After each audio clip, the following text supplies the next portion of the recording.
Good morning. You're listening to WXOX 97.1 FM in Louisville, Kentucky, or perhaps listening to our sister station, WXND 100.9 on the dial. This is Artist Talk with LVA. My name is Keith Waits. I'm your host. The show is produced by Louisville Visual Art. And I'm so excited to have him back. It's been too long, but Robert Barry Fleming is here. He is the Executive Artistic Director of Actors Theater of Louisville. Fleming previously served as Associate Artistic Director at Cleveland Playhouse and as Director of Artistic Programming at Arena Stage. Fleming was also a tenured professor and chair of the University of the San Diego Theater Arts and Performance Studies Department. His directing and choreography credits include Are You There and Once on This Island at Actors Theater of Louisville, and productions at Cleveland Playhouse, Oregon Shakespeare Festival, the Tantrum Theater. His professional acting credits include stints on Broadway, off-Broadway, and television, and in films, including the Academy Award-winning LA Confidential. And Robert, I keep having to remind myself I want to go watch LA Confidential again and find you and see you. I Yeah, it's a haven't watched great it in a bit. movie. Oh yeah. So thank you for being here. Thanks for having me, Keith. It's great to see you. It has been too long. Thanks for having me on. Yeah. Well, and the reasons are the reasons, right? There was a pandemic and there was just less things. Yeah, a couple of public health crises will do that to you. Yeah. Um, I did have a conversation with Jessica Wortham when you guys did the Oh Armageddon. man, So what a brilliant artist she is. yeah, and I did so I did wasn't ignoring Actors Theater, but there was some other people to talk to. But I want to sort of get to the point here. I Yeah. specifically asked you to come and talk in this moment because of recent sort of chatter and social media activity that was triggered by an article uh, in which it was said there would be no Humana Festival this year, and it Hmm. triggered a bunch of conversation, or I'm not even sure if conversation is the right word. There was a lot of activity on social media. Some Yes, of it yes. was some of it was healthy, thoughtful questioning, and some of it was ranting and the slings and arrows at the artistic director. Which and I have Mhm. I was born before Actors Theater was founded, so I can't. But I won't say I remember everything. But the slings Mhm. and arrows headed towards whoever is running Actors Theater is always been there. It was Les Waters, it was Mark Masterson, it was John Jory, Mhm. but it just comes with the territory, I guess. It But does. I wanted to give you the opportunity to talk about what's going on at Actors Theater, what your vision is for it. Obviously, you've had this sort of downtime as a company prompted by the pandemic. Although I think your some of your virtual stuff that got out there right away, like Lance Newman and Hannah Drake, those things were great, Mhm. and all sorts of other things. But um, so there will be no Humana Festival this year, and so talk about that. Talk about what is happening at Actors Theater, what kind of changes are going on, and the kinds of issues and problems you're facing there, and you know that they're not exactly new. There's some things you inherited. I want you to talk about all that stuff, but maybe let's talk a little bit Sure. about Humana since that was sort of the trigger. Let's start with that. Yeah, sure. Humana has gone through numerous changes with their own foundation, with the new CEO that was appointed, I guess, in December, and started in January. We were scheduled to have continued conversations about what support looks like. I very much look forward to having that opportunity with Tiffany. They've been an extraordinary partner through the years and a great advocate and ally in raising arts. As everybody knows, the Humana Festival is world renowned, has led to a great influx of new work in the American canon. There was nothing really like it when it started. It was a real leader in theatrical uh, um, realization of great new work. And it's just an honor to be able to have that association in any way. Nowadays, virtually every theater has its own new work festival. It's a very different landscape.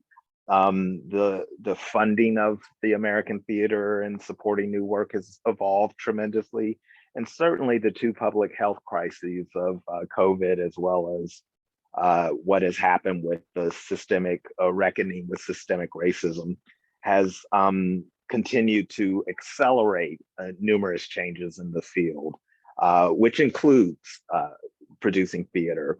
We are still one of the industries that is still most vulnerable with our union affiliations and the realities of should a company member get COVID, they need to be out of the rehearsal room for, say, 10 to 14 days, depending on which week it is and what the CDC advice is.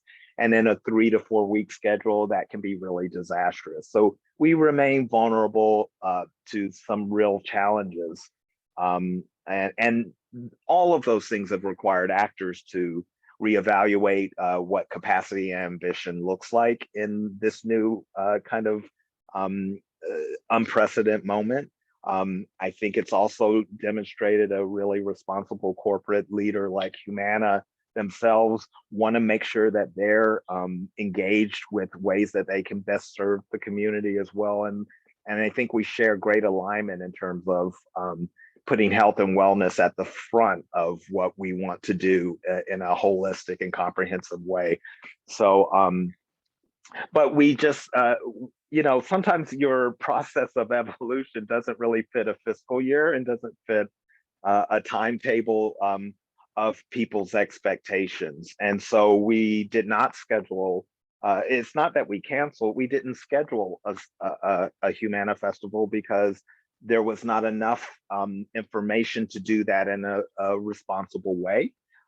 Humana is one of many partners that also involves our support. In spite of their naming, we have other partners who support that. And the pandemic has been incredibly disruptive to many things in the infrastructure that just don't get resolved in a year. So we didn't schedule a Humana festival for 2022. We look forward to having more conversations about what the continued relationship with Humana and our other partners will be in the future to see how we support new work. We will remain deeply committed to new work because that's in the blood of actors. It just may need a different container and a different execution. And while that's not a sensational headline, it happens to just be the reality of how things are. And so what I found interesting about the discourse was, and exciting about the discourse, that people were able to express really passionate things they were very passionate about, things that they were clearly deeply conflicted about, that they had a lot of love, passion, rage, and needing to process things. And it's great anytime people are able to process that, and happy that whatever discourse gave them an opportunity to do that. But I think the actual narrative around actors theater and Humana is much less sensational than maybe some of the discourse that followed. Right. Well, I'm old enough to remember um, pretty far back, and Humana has always evolved and developed. And I mean, just to give a brief history lesson, and you know this very well too. It started for new plays by playwrights who probably didn't have much of a reputation. It was discovering that new work, and then over time, it influenced. People picked up on that. As you say, there's lots of new play opportunities now. Then there was discussion. I remember, and this was, I think, in John Jory's time, that like the important thing now is to look at bringing a second or third production to these plays, so they have a life beyond that. But I can also recall, not trying to be among the people throwing the slings and arrows, but I can recall some kind of wacky years for Humana when, there was a period of time when John Jory invited famous playwrights like David Henry Hwang, which was great. But I don't think David Henry Hwang was having a problem getting his plays produced. And then there was also a year where he invited several famous writers, but they were not playwrights, like William F. Buckley did an adaptation of one of his spy novels. I do have to say that Harry Crews, who was a favorite of mine, wrote a play that I actually thought was pretty good, but it still was sort of like there was a lot of outrage then about, is this what Humana was meant to be? And so it's always sort of gone through, it's always been a developing thing. It's never been one thing for 40 some years. Um, and that's kind of a long, I didn't mean to go into such a long thing, but Well, I it seems to I me think like, you're bringing up a really interesting point because, as you said, when you're challenging form and content, your batting average isn't going to be 100%. I come from a gymnastics background where uh, things are done by repetition. Learning is done by repetition. So you do 999 repetitions and maybe around 1,000, your average gets better and better. I think that's really similar in the arts. That kind of sports background is very helpful for me. Of like, I don't think of failures as failures. They're just iterations of getting closer to the thing that you're trying to achieve. And so if William F. Buckley wrote a stinker of a play and Harriet wrote a great one, hey, wasn't it great that we had the experience of taking that risk, because we wouldn't have got the one that really resonated for you if we hadn't done the other. And I think a lot of art creation is done that way. When you kind of have that perfectionistic thing that everything has to work, you really can't be an artist from that perspective. You really have to challenge yourself to fail and have the fortitude within yourself and esteem of self to not have that be a discouragement that keeps you from trying. And that's not something everybody gets the privilege of having from an arts experience. So it's why we think having arts early for young people and getting that experience is so important in whatever sector you end up, because perfectionism really doesn't lead to creativity. It leads to deep fear, anxiety, and senses of unworthiness. So we want to make sure art stays in our schools, stays in our community, stays apart, so that when we're having arts experiences and we say, yeah, wasn't for me, but you know what? I'm going to continue to support the arts because I know the value it gives to you, to each of us as human beings. And we're just continually committed to getting an opportunity to do that, both in our community and learning engagement and our artistic programming, as well as how we engage with artists in art-based kind of health and wellness work, like the clinic and other things that we're offering these days. I want to get into some other things, but before we leave Humana, I do just want to clarify a couple of things that appeared in articles that people seized upon. And one was Sure. this claim that Actors Theater had not even put in their application for the Humana money this year, which I thought was really funny because it sort of sounds like you were just applying, for another among many, many grants. And I I didn't believe that that was really the process at all. Humana Yeah, started funding a long that's time not ago the when the guys process. who ran Humana were local citizens who saw the value. In fact, they might have even been in the room when Actors Theater was dreamt up.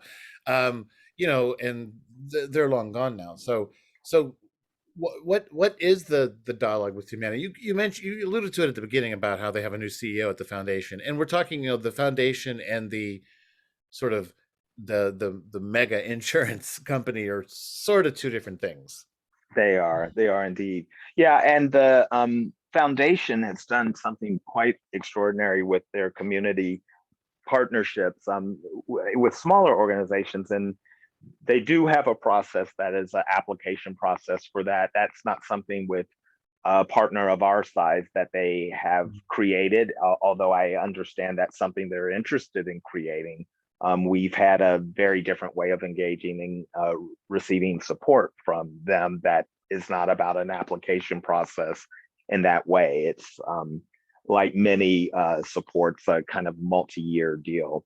But the bottom line of it is, the support that we have received from them and the reinventing of how we can continue to support new work, as well as professional development, has to be evolved in a way that is, sustainable. And that is making sure that it is sustainable from a cultural as well as economic purview. And So much has changed in these many years that there has been need for some revamping. So that has very little to do with who supports and how they support. Um, uh, those things have an intertwined relationship. And if giving we had a period where the Ford Foundation gave a great deal of money, where we were getting certain kinds of monies from the NEA. Through the years, many things like that have continued to evolve and change. And you get other corporations and foundations that begin to come into that conversation, like George Duke and other folks that continue to support the arts. These are all ever evolving kind of realities in every sector. Um, I think change is just really hard for people. And in a capitalist society, the idea that funding is going to evolve as well can be very, very scary for a lot of people when they say, hey, it's really, these things are important to me. They continue to be very important to many people, but what is most important is to just always keep looking for alignment, looking for the opportunity to keep supporting the good work that all of us are doing in our communities. And, the most important thing is finding appropriate alignment and continuing to evolve with that.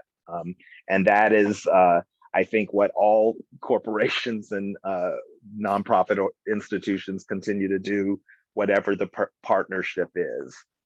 And however long that partnership has been or will be, to think that there's not going to be evolution, I think it would be a little obtuse and not really in keeping with just how the natural world works.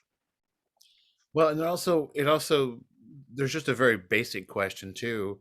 That the sad reality, I've been a regular Humana goer as a theater reviewer, but even before, um, is the question becomes, is Humana drawing the audience? I mean, at some point you sort of wonder, who are you doing this for if you don't have the audiences coming, if you don't have that sort of ground level support.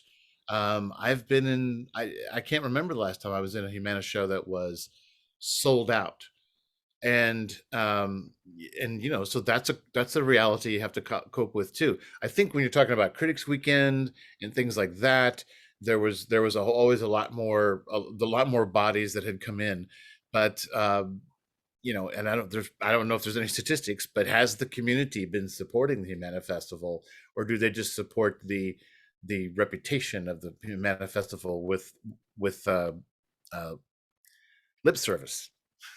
Well, it's interesting because subscriptions have been going down since John Jury's time. That's a evolving kind of reality of multiple options of entertainment and engagement, and people having different habits. Economics change. I don't know that it's as much of a blame as just looking at the trends and patterns and recognizing any organization has to be responsive to those realities, including actors. Is there the demand for the same thing as before, and is it sustainable both economically and culturally?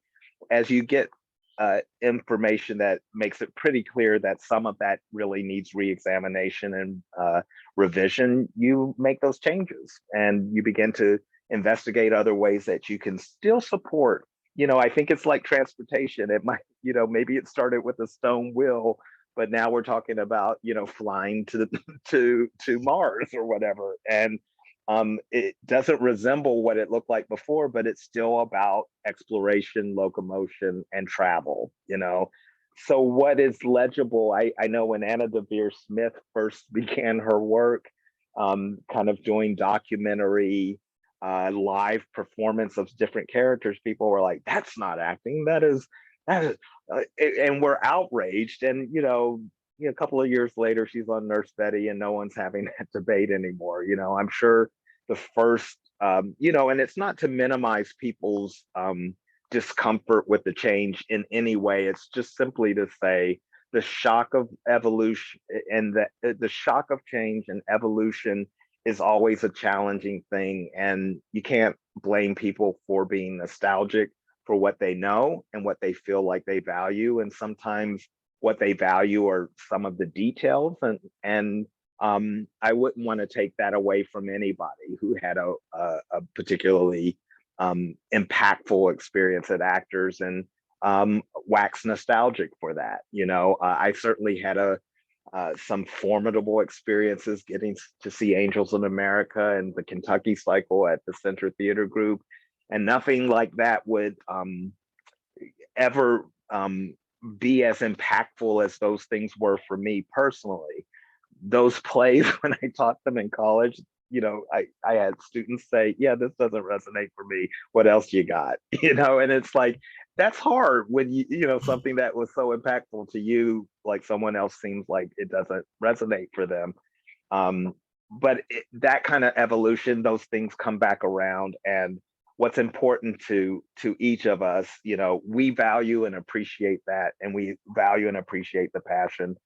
We share that about the arts and new work, and the opportunity to continue to support that. And we continue to find innovative ways that we're going to continue to do that work, and hope folks will join us in that effort in supporting the work that we do, if it's to their taste. And if not, we appreciate that it's not. Well, I just want you to keep doing Dominic Morso plays. Oh boy, she's brilliant. Yes, Oh, she indeed. is. I mean, yeah. So, and I don't want to go off on that because we could spend an hour just talking about Dominic Morris. But let's. I also want to ask you this question, and I think it was there in some of these posts and things like that, but kind of Mhm. under the surface. How much of this reaction is about you as a Black theater artist and about as a queer theater artist, or is it not? Yeah, I think. Oh, I mean, inevitably, it's going to be some part of that, given the country we live in and the history that we share.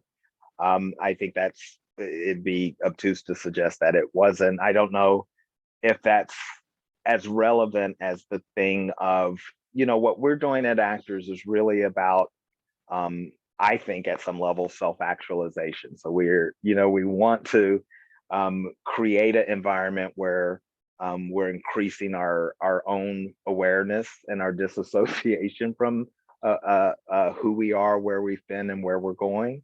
And we really want to be engaged with our community as a real advocate for growth in a comprehensive and holistic way. And and we want to do that through the broad umbrella of theater, which continues to expand the bounds of form and content, which may involve emergent technologies. It may involve art-based activities as much as it does potential Obie winning and Tony winning plays. All of that's something that we're really excited by and continue to invest in, and have a great diverse collection of people who are committed to radical hospitality in our spaces, both digital as well as in-person in theater experiences, and really want to see Louisville thrive both locally and globally. We've had an extraordinary couple of years in spite of the pandemic, continued work that is theater based, but living on digital platforms and film festivals around the country and around the globe. We continue to have Louisville Actors Theater of Louisville introduced to new constituents through everything from in-person theater to video games, and through VR experiences around the world. That's different than sending a company to Russia, as we have historically done, but it is utilizing the technology and the time and place that we are currently in, and innovatively making connections around the world through our storytelling revolution and evolution. And we're very proud of that, and continue to see these as growing ways of continuing to expand Greater Louisville's impact and ability to connect in a both local and global way. When last we spoke, you talked about, I think it was the pandemic had happened and you were maybe getting the first sort of virtual things up. And you said to me, well, we were going to be exploring all of these technologies, but it would have been probably over a 5 year span of time. And now we're kind of forced to engage with them more quickly and more intensively. So it just sort of pushed everything in. But you also, you're touching, your comments touch upon something that I think is also at the root of it, is that I think everybody defines actors theater by that specific season of what happens in those two theaters. And that you're talking about work that's going out, and maybe you, as a Louisvillian, I'm not as aware of it. And also I think your education programs, they don't get the kind of attention everybody, in other words, actors theater is those 9 productions or whatever a year, and if they aren't happening in that way, everybody thinks, where did actors theater go? But I am, I'm friends with Erica Denise, who is your director of uh Learning and creative engagement and brilliant. Yes, yes, indeed. yes, and that must have been a particular challenge during the pandemic. But those kind of programs are going and developing, and maybe even have grown beyond what they had been in the past. I don't really know. Talk a little bit about them, because I think that's something that a lot of people in Louisville have no real sense of. Yeah, the thrilling. We just closed Threads of Our History in partnership with students who wrote this from the JCPS school system in association with Justice Now. Uh, you got to hear these young people's voices right from what they're thinking, what they're feeling, how they're living, and it was just an extraordinary experience. And we have had, from those in-person in theater experiences like that, all the way through residencies, through Idris Goodwin's brilliant Ali Summit that we did both as an audio visual release, a VR release, and we did residencies in the schools with those both virtually, and will continue those in person as COVID protocols create safety protocols allow.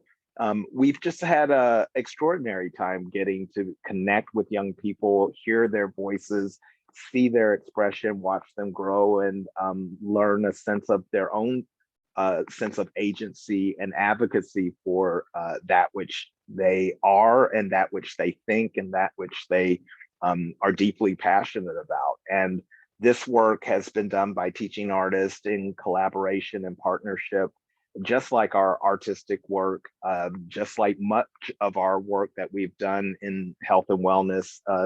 We have extraordinary partners that the pandemic has given us new partners to work with, new organizations to ally with, and in the way that we did with Every Brilliant Thing, with NAMI, the National Alliance of Mental Health.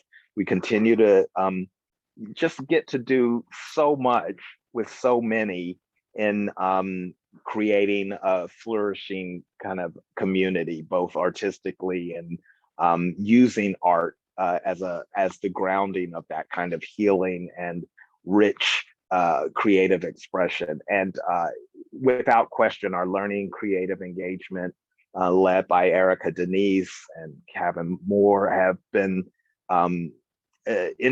like a real foundational and instrumental part of that outreach and connection.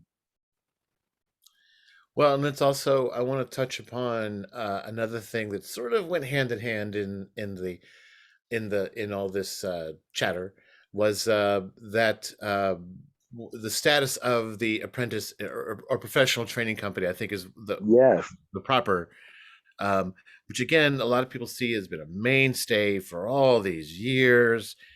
yes, And indeed. I've had friends do that program, and it was always like, if you come out of your undergrad degree and do a year at actors theater, you can, people will say, write your own ticket. I think that might be a little bit much to say that, but that on your resume was a very serious professional credit, because Yeah, you worked intensely for 9 months or whatever, indeed. um, but without pay. So, and I feel like what's happening with the professional training company is it's not just a local thing. This is a national issue about apprenticeships, internships, and all these kinds of things that have been very common in all the arts over the years. Mhm.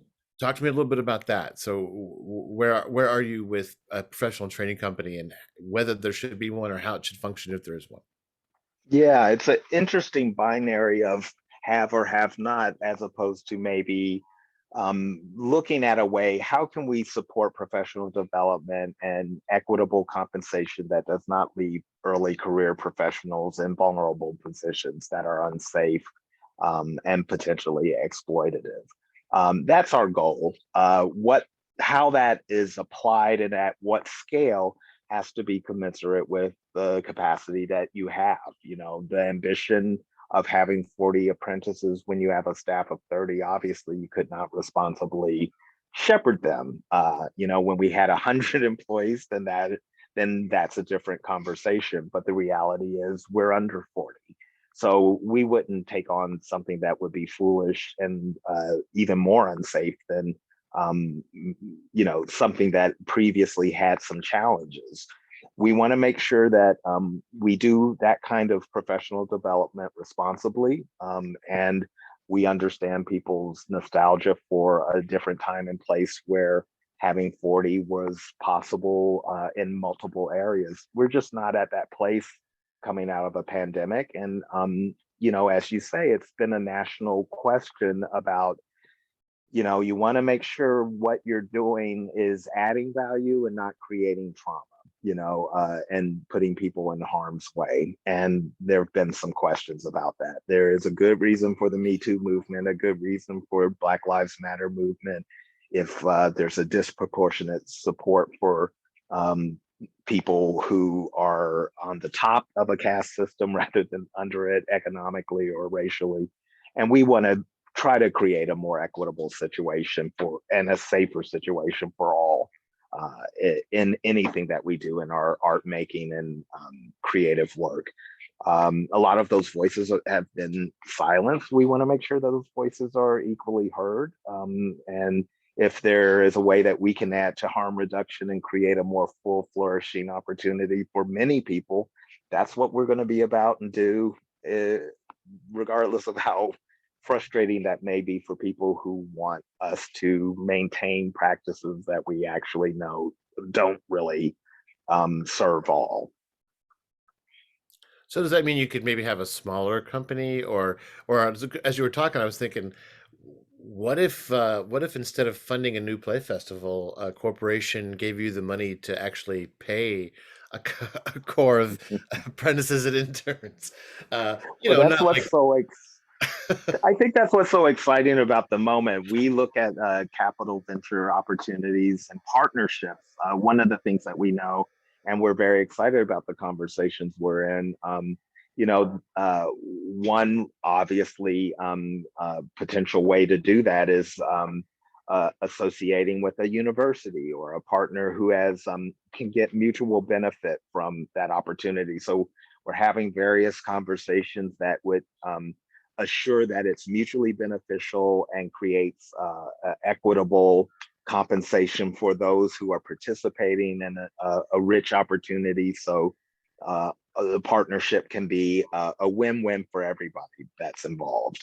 That's the kind of work and alignment that is really seeming to be called for at this time and place.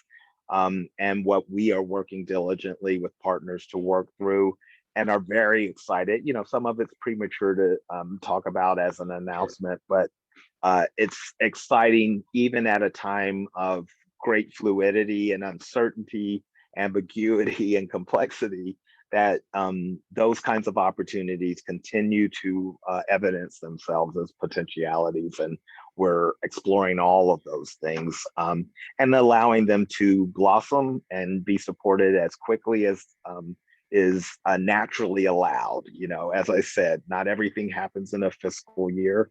Building great things does take time. I just worked on a musical in DC that's been 8 years in the making, and we look forward to continuing that development. But anything worth developing is worth giving the time to develop and invest in. Do you think Well, first off, before we leave that, tell me a little bit about this musical you just did. What was it called? Sure, it's called Grace, and we had the great uh, privilege of we were going to premiere it in Humana Festival in 2020 prior to the pandemic shutdown. We were unable to fully realize it, but it was able to be picked up in DC at the Ford's Theater. So it has the loving hands of the previous production with us at Actors Theater, the workshops from Cleveland Playhouse, the early development when I was working at Arena Stage, and now is getting its world premiere in Ford's Theater. And that's one of the beautiful things about the arts. You just worked for telling the story, creating the opportunity to allow a voice to be heard, to be supported, because it will add value to the community to do so. And in many ways, we work in partnership across the country, and we try to problem solve across the country when we see something's not really working and say, how can we do better? And it's great to be a part of a collective that is willing to do that so selflessly and do something that is more about something that's bigger than all of us, and kind of right sizes us all in doing so.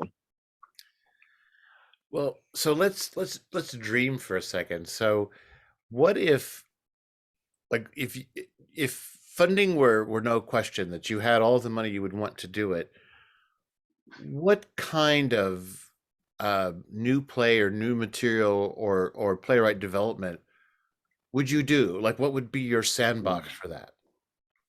Well, it's so interesting because if you're watching, probably some of your favorite TV shows and movies are often written by playwrights, Right. and the truth is most are hyphenate artists, both in performance and writing and producing. It's not an either or kind of conversation. There is more money in television and film than there often is in theater, but you'll see frequently artists moving back and forth. And ideally, uh, it's all great. It's all opportunities to tell great stories on different platforms. So I just would like to honor the reality that artists sometimes, you know, uh, maybe if we were more uh, collectively cognizant that a great artist like Meryl Streep, as great of a film actress as she is, she's astounding on stage. And people are like, oh, we lost her to the movies for like 30 or 40 years, and she finally came back with the Seagull. And it's like, well, that's kind of a little bit sometimes the rhythm. People have to go out and they have to make their TV money so that they can sustain, because we don't really have a system that supports artists to stay in the theater. So they have to be thoughtful about how they work in different mediums. I would love to see us be as fluid in that way and not think that's an either or situation. You can either explore how emergent technologies and hybrid technology might inform contemporary stories, or no, a play has to look like a very specific thing. I think any creative artist wants to find all the means and tools and ways that really reflect the world that we're in, which is one that is informed by a global kind of presence, and is informed by technology. It's a different world than when I was 10. There was no such thing as the internet. There was no such thing as having more than 13 channels and rabbit ears a lot of times. And as the world evolves, as an artist, you want to reflect that world. And what do all of those choices mean, or what significance do they have in our human experience, and our ability to be in multiple places within a month, or to have that curbed by a world pandemic and a racial reckoning.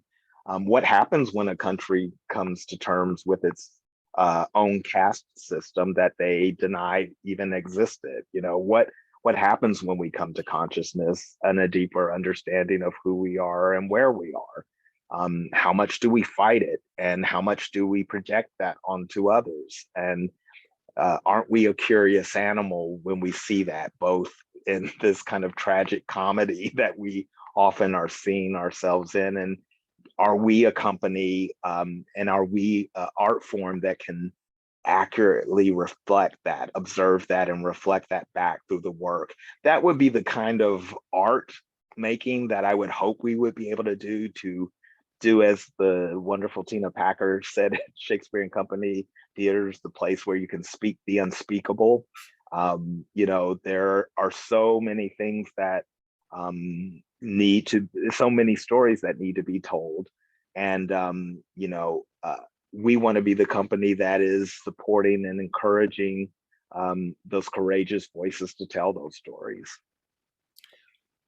Well, I just have to observe, Robert, I'm a little older than you. I remember 4 channels in rabbit ears. Yes, there you are. PBS was the 4th channel, and it was always this fuzzy thing. You never had a clear picture back then, Exactly. and and UHF. Anyway, um, uh, it also occurs to me again, we talk about the 2 public health crises, and you're not the first, but Mhm. it's still not a common thing to refer to um, the racial reckoning as a public health crisis. But I think it merits that. I think, however, I think we could break it down and Mhm. explain it. But I think really, if you just think about it for a minute, it makes perfect sense. But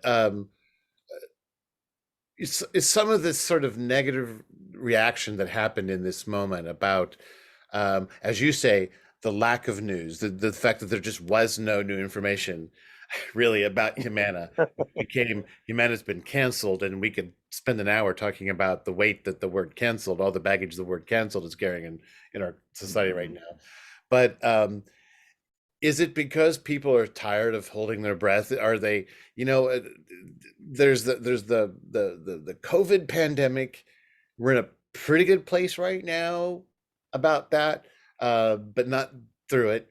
But I have been, and again, this goes back even before Breonna Taylor and George Floyd and everything, that this sort of attempt to understand all these things about our social customs that are then how they're based on um, segregation and all these things, and you don't even think about it, about why things exist a certain way, why tipping in restaurants originated with um, not slavery, but black people who were functioning as servants, Mhm. or in ways, and it's we just don't even. I think it's fascinating, actually. I love learning all that stuff, but people are afraid of that, and I think they're just maybe fundamentally afraid of it. But it also seems like right now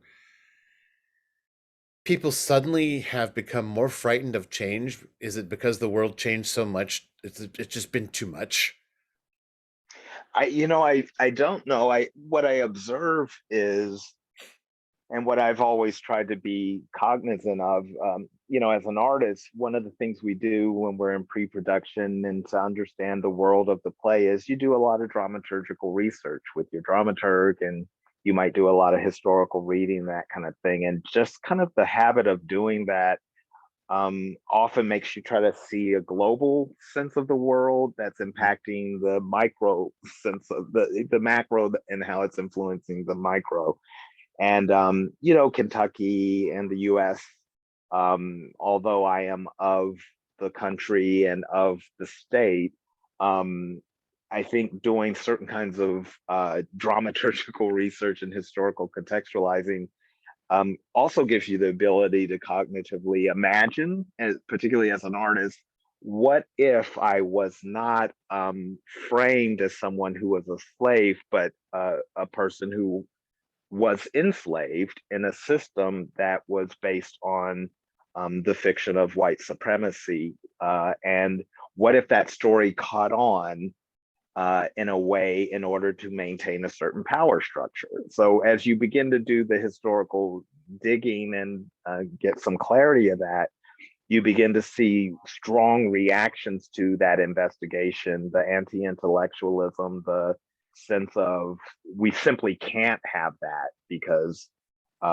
what if A is true and B is true? It might lead to C, and then I might feel more threatened about who I am in the world and how I exist in the world and how I have arrived in the world that I find myself. The idea of unearned privilege is a very scary one for people if they are identified as the party who has unearned privilege in some way. And what does that say about who I am? I think one of the most interesting things about supremacy and rigging a system for only a small segment is that seems to inherently say there is a sense of deficit. And if it was even, perhaps I would not be able to find myself on top, so I have to rig it. And it's not something that often is talked about with white supremacy. And I think that's a really intentional diversion. And but getting to read and hear great scholars and great social scientists as an artist gives you a lot of as ifs, what ifs, and use your imagination to maybe perceive the world more accurately. And I really appreciate that about education. I really appreciate that about art. And I appreciate the strong reactions that that gets in a really contradictory animal like the human animal, because I find us really fascinating and deeply interesting and just a really interesting creature, even being one, uh, our blind spots and our ability to disassociate and compartmentalize. Um, and so I've been seeing so much of that, under crisis. These two public health crises that required, there's a really important function that compartmentalizing has for the human animal to keep moving forward. And sometimes it is a compromising capability. And so I just love the exploration of that through art, through science, through history, and seeing the patterns. And if you get to do any of that kind of work, any of that kind of dramaturgical research, you begin to see how that evolves in fictional as well as documentary real stories and how much overlap there is. And I've just been I enjoy the privilege of getting to live in the world and meditate and reflect on that as an artist and as an artistic leader. I love creating spaces that others can join me. I love what Andre Guest is doing with I Am an Artist, and allowing all of us to seek that within, that artist within that asks hard questions and understands systems and macro systems, how they influence micro and subjective personal experience is a really interesting place to understand our experience here. And and you have great company in your fellow human beings to experience that journey, the empathy, the love, the terror of what all of that may uh, share or evoke in our experience. And I've found no better way to do it than in art. As much as I love science and history, it's the art that really seems to create such a rich place of meditation and a reflection on it. And I couldn't be prouder than to do it in such a rich, wonderful place as Louisville, Kentucky, that is full of such complexity, ambiguity, and deep inspiration and richness as Louisville is.